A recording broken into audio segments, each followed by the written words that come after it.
What's going on, everyone? This is Zayden, back with another Reap What You Sow gardening video.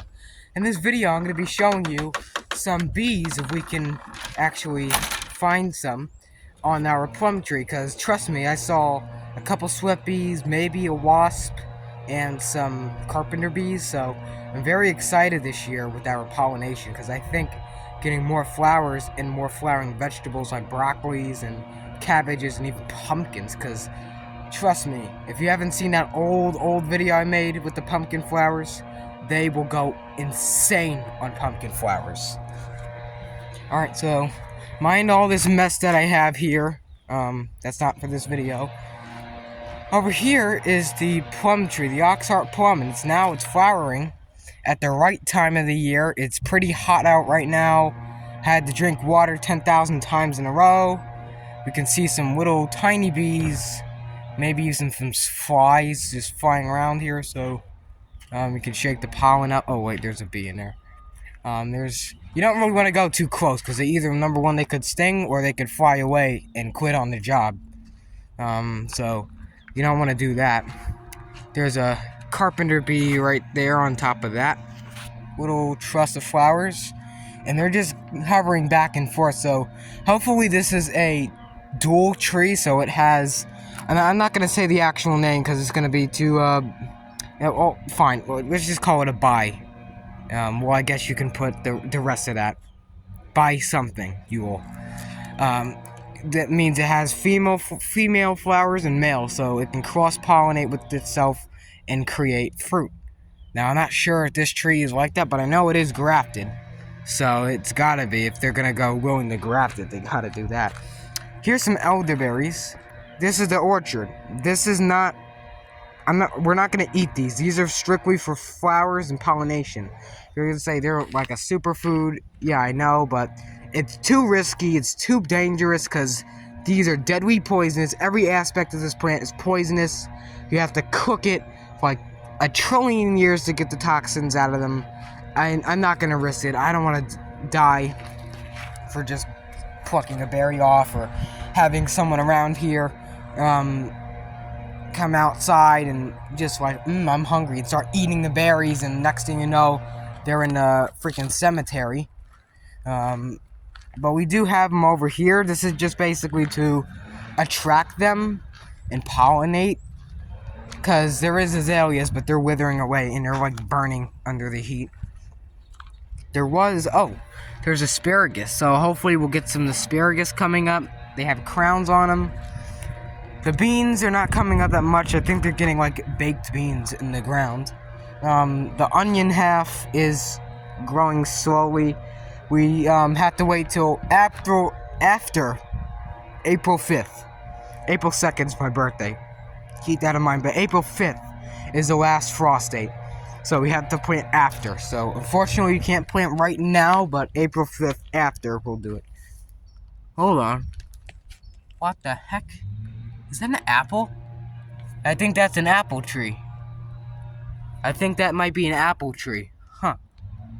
And some spinach coming up. That's strange. Back hurts. Ow.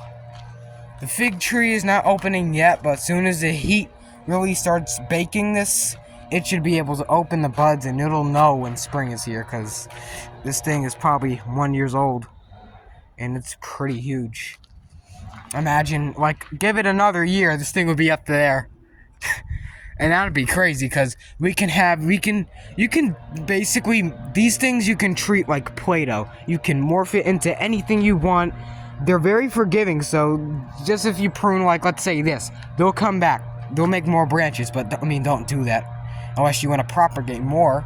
But you can prune them. They're self-pruning. You don't need to, but if you want to keep it a certain shape, let's say that high to that that branch right there. Not that one, this green, low-hanging. Then we can get a ladder, we can pick the figs, have a nice fig tree. But if we move, we'll have to do something, because I don't want to lose my fig. I don't know if it'll get that tall. I mean, I hope it gets that tall when we move, but right now I don't want it getting that tall, because how are you supposed to fit it in the box truck, right? Also, you can't stick it out the car window. It's gonna get windburned and it's gonna just shrivel up.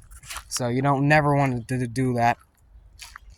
Now this one, I actually pruned it heavily on the top. So yeah, wait, no, yeah, this will fit in there. Yeah, it's probably like the same size as the shed, so you can probably like squeeze the greenhouse into there, and then this by the side of it if it doesn't like tear up the plastic because it's so old.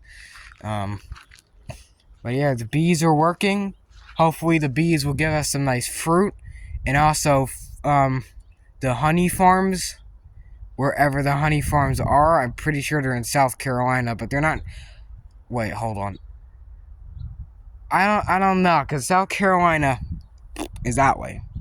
That's southwest north. You can tell because these are pointing west. That's enough. That's enough electronics talk for today. Yeah, but this is north. It's south, so I'm pretty sure if they fly that way, or no, they're flying all different directions. There's probably a hive somewhere. They're bringing honey to it.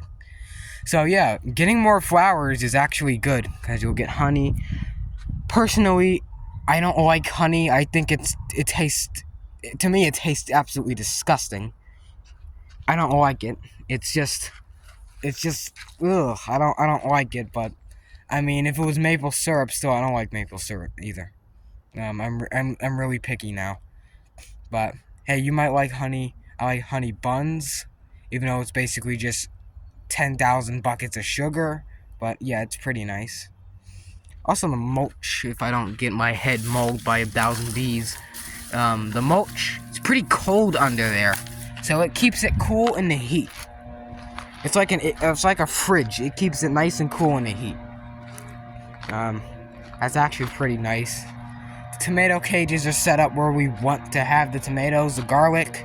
I planted some garlic over in that bed. Hopefully it starts coming up because one of them had a little shoot on the top. Broccoli is starting to go amazing, so just a little bigger and we should be able to pick our broccoli because it's still got offshoots, so we can have broccoli. The Concord grape, now there's no more rest of the trellis, it's just this, so now you can walk back here like a normal human being and not destroy my spine. So pretty sure I got like 6,000 abs now just from crunching under here. But yeah, this also has to be tensioned. It's not tension. It's got to be like pulled or something, or like staked down or whatever, because this keeps moving. It keeps moving. So unless I get a new post, or like put it up and then grow up and then maybe connect it to. That's actually a good idea. Yeah, because you can grow up. Because I saw grapes growing on telephone poles down this block. You can tie it up, and then you can have the. That's a great idea. Then you can still walk under here, and you can walk and pick the grapes. Why didn't I not think of this? Why don't I think things through? That's a great idea. Wow. So actually, I'm gonna end the video. I'm gonna do that if I don't get cooked into a rotisserie chicken. The weather is absolutely unpredictable here in North Carolina. One day it's 2 degrees, one day it's 2,000 degrees. So, thanks for watching. Like, comment, subscribe, and I'll see you guys in the next one. Dare me to open this thing. It's probably natural gas in there. If you light a match, you'll probably explode. I've been to a creek. It smells like eggs. So if you have a cigarette or something or a match, never put it out in the creek.